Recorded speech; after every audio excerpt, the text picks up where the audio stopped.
The knock came 3 times, soft, hesitant, like whoever stood outside wasn't sure they deserved an answer. Jake Morrison set down his coffee, the steam still curling in the lamplight.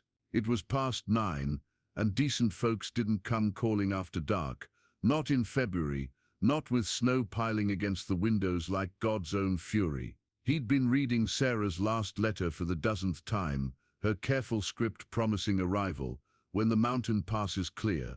3 more months. 3 more months of talking to his horse and eating beans from a can. The knocking came again. Jake pulled his rifle from above the mantel, more habit than fear. Living alone 40 miles from town taught a man caution. He cracked the door, expecting maybe a traveler thrown off course by the storm, or worse, men who'd taken to riding these parts looking for easy marks. Instead, he found a child, a girl maybe 10 or 11, stood shivering in a dress 3 sizes too big, her dark hair matted with snow, her lips were blue, her bare feet cracked and bleeding through holes in shoes that barely qualified as leather. She clutched something against her chest, a bundle wrapped in what might once have been a blanket. "Mister," she whispered, her voice barely audible over the wind.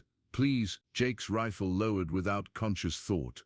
"Jesus, child, get inside." She stumbled past him, leaving bloody prints on his clean floor. The bundle in her arms mewled, a sound so small and desperate it made Jake's chest tighten. A baby. She was carrying a baby. "Sit by the fire," he said, already reaching for blankets. "When did you last eat?" She didn't answer, just sank onto his hearth, still clutching the infant. In the firelight, Jake could see she wasn't just thin, she was starving. Her cheekbones cut sharp angles in her face, and when she finally looked at him, her eyes held the hollow distance of someone who'd seen too much. "What's your name?" he asked gently. "Mary."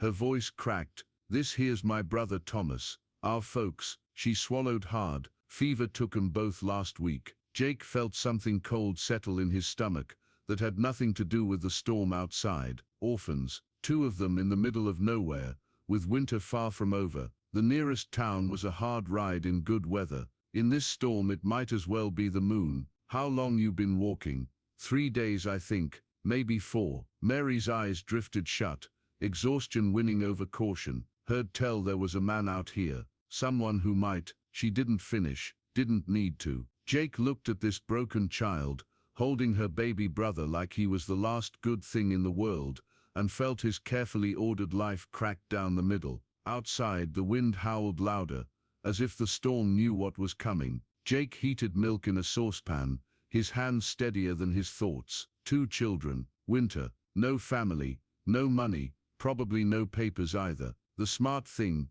the safe thing would be to get them to town as soon as the storm passed.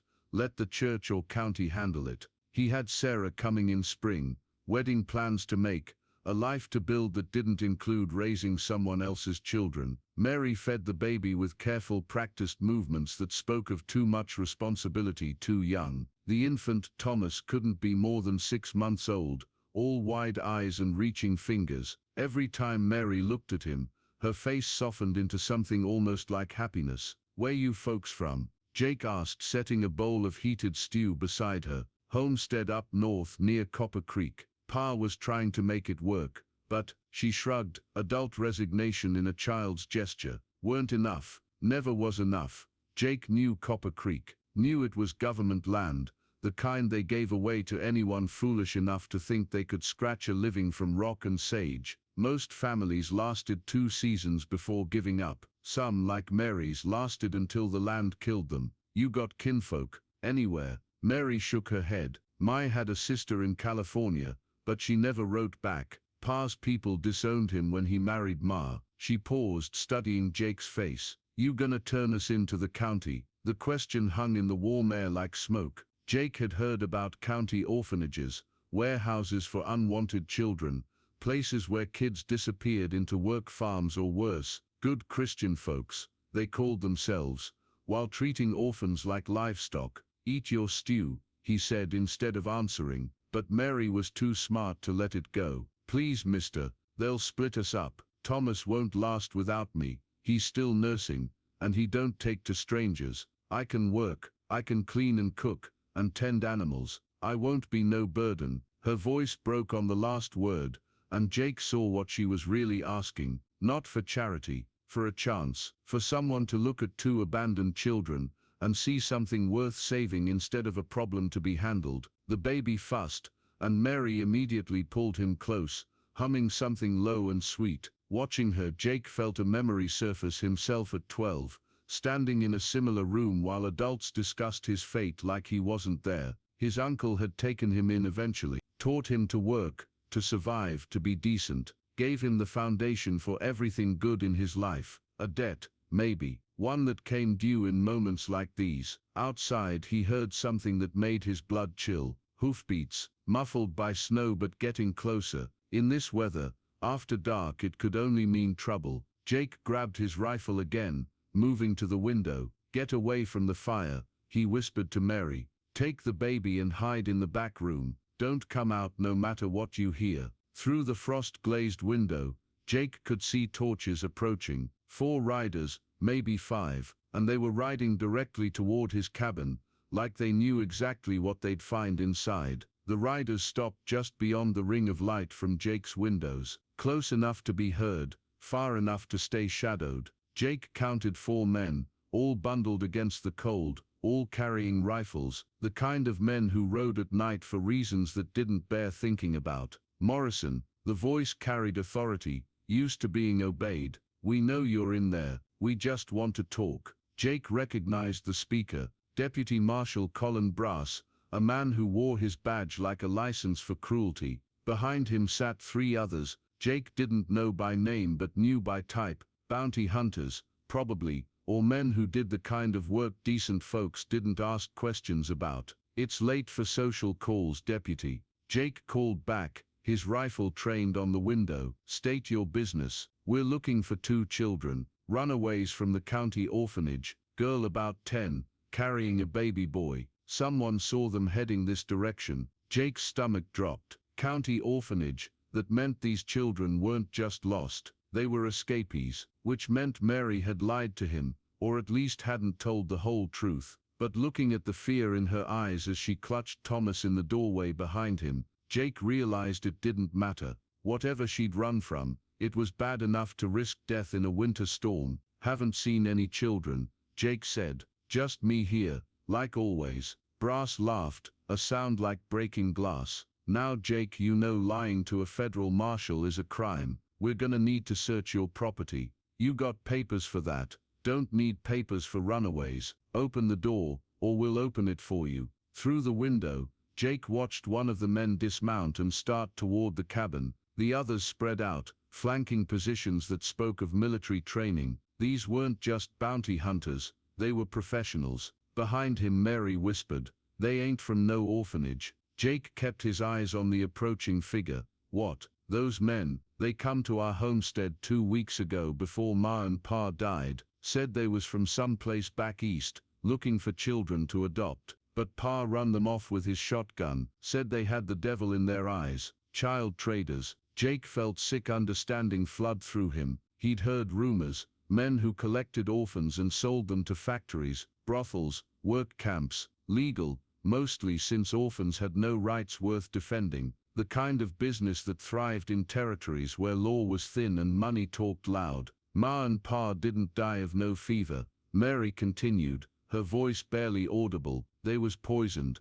I seen the bottle one of them men dropped. That's why we run." The footsteps on his porch stopped. Jake could see the man's shadow through the frosted glass, hand reaching for the door handle. "Morrison," Brass called again, "last chance to do this easy." Jake looked at Mary, this child who'd walked through hell to save her brother, who'd lied because truth was a luxury she couldn't afford, who was asking him to choose between his safety and hers. In her eyes, he saw the same desperate hope he'd carried as a boy, waiting for someone to decide he was worth the trouble. The door handle rattled. Jake raised his rifle, his decision made. First man through that door gets shot. The rattling stopped. In the sudden silence, Jake could hear his own heartbeat, Mary's whispered prayers, and the baby's soft breathing. Outside he knew 4 armed men were deciding whether 2 orphaned children were worth a fight. The wind howled, and Jake Morrison prepared for war. The standoff stretched like a held breath.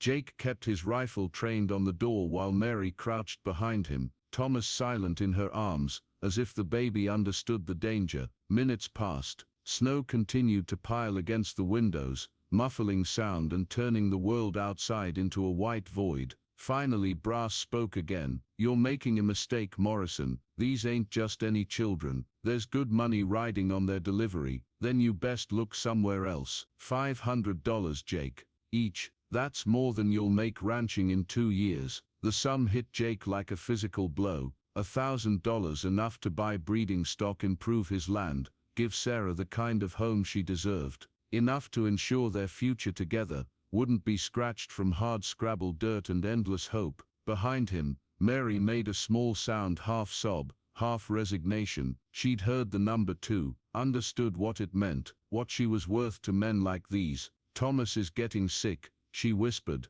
just loud enough for Jake to hear. "He needs medicine, real medicine, not just warm milk and prayers." Jake glanced back. In the firelight he could see the baby's flushed cheeks, the way his tiny chest worked too hard with each breath. Road fever maybe, or something worse. Without proper care, children Thomas's age died quick and quiet, like candles blown out by winter wind. "I got money saved," Mary continued, her voice breaking. $15 Ma hid in our root cellar. "It ain't much, but hush," Jake said gently. "Ain't about money, but it was, partly. It was about the letter in his shirt pocket. Sarah's careful words describing the dress she was sewing for their wedding, the furniture her father was making, the life they'd planned together. It was about the ranch that might fail without proper investment, the future that hung on decisions made in moments like these. My ma used to make quilts," Mary said suddenly, her voice dreamy with exhaustion and fear.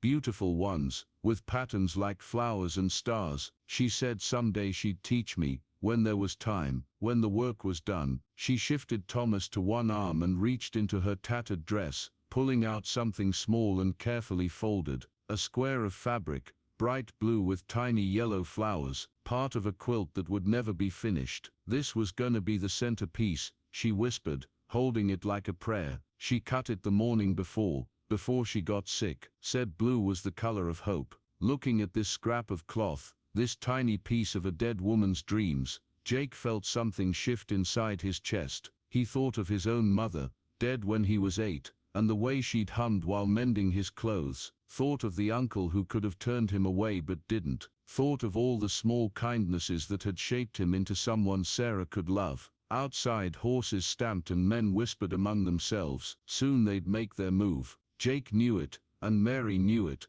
and somewhere in the terrible calculus of survival, decisions were being made that would echo through whatever years these children had left. "Mary," Jake said quietly, still watching the door, "when this is over, whatever happens, I need you to know something." She looked at him with eyes too old for her face. "Your ma was right about blue being the color of hope, and you carrying your brother through a blizzard, refusing to give up, keeping him safe. That's the bravest thing I ever seen." Mary's chin trembled, but she didn't cry, couldn't afford to. "Maybe, you think we're gonna die." Jake thought about lying, about offering false comfort in the face of impossible odds. Instead he told her the truth. "I think we're gonna fight, and sometimes that's enough." The wind quieted for a moment, and in that brief silence they heard it, the sound of men moving, boots crunching through snow surrounding the cabin. The time for talking was over. The first shot shattered Jake's front window, glass spraying across the floor like frozen tears.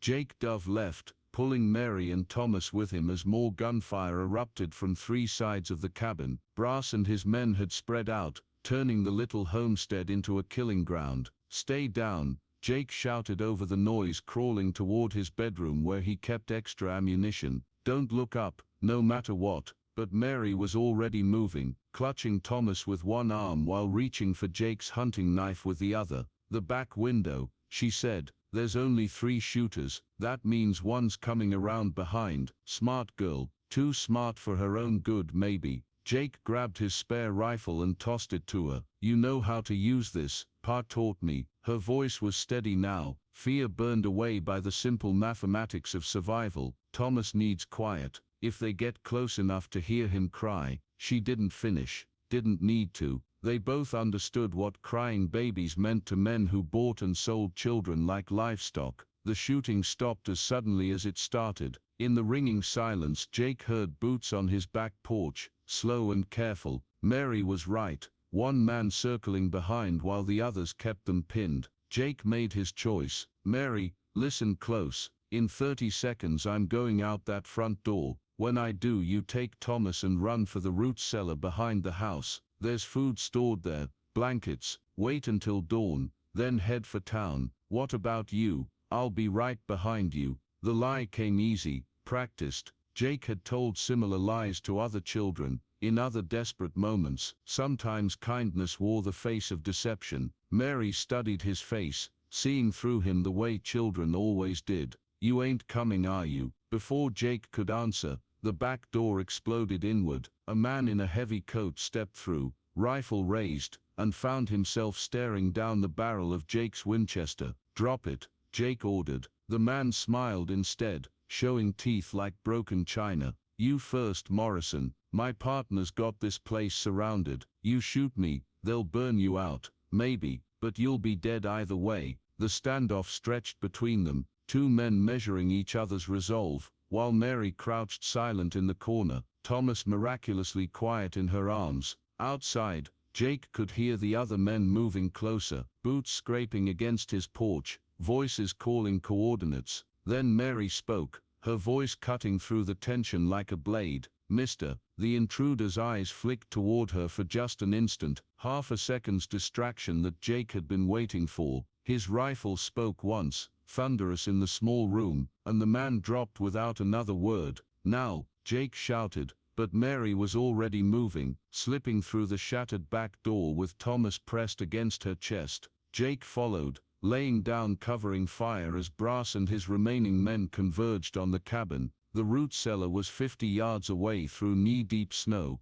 an impossible distance under the circumstances, but Mary ran like the devil himself was chasing her, and maybe he was. Jake stayed behind, trading shots with shadows, buying time he couldn't afford with ammunition he didn't have. A bullet caught him in the shoulder, spinning him around and dropping him to one knee in the snow. Another whined past his ear, close enough to burn. From the cabin behind him, Jake could see flames starting to lick at his curtains. Brass had decided to smoke them out, but Mary had made it. Jake saw her disappear into the root cellar, Thomas safe in her arms. Whatever happened now, she'd bought them a chance. Maybe that was enough. Maybe that was everything. Jake raised his rifle for one last shot, and the world exploded into light and sound and the bitter taste of his own blood. When Jake woke, sunlight was streaming through the window of Doc Peterson's clinic in town. His shoulder was wrapped tight, his mouth tasted like copper and laudanum,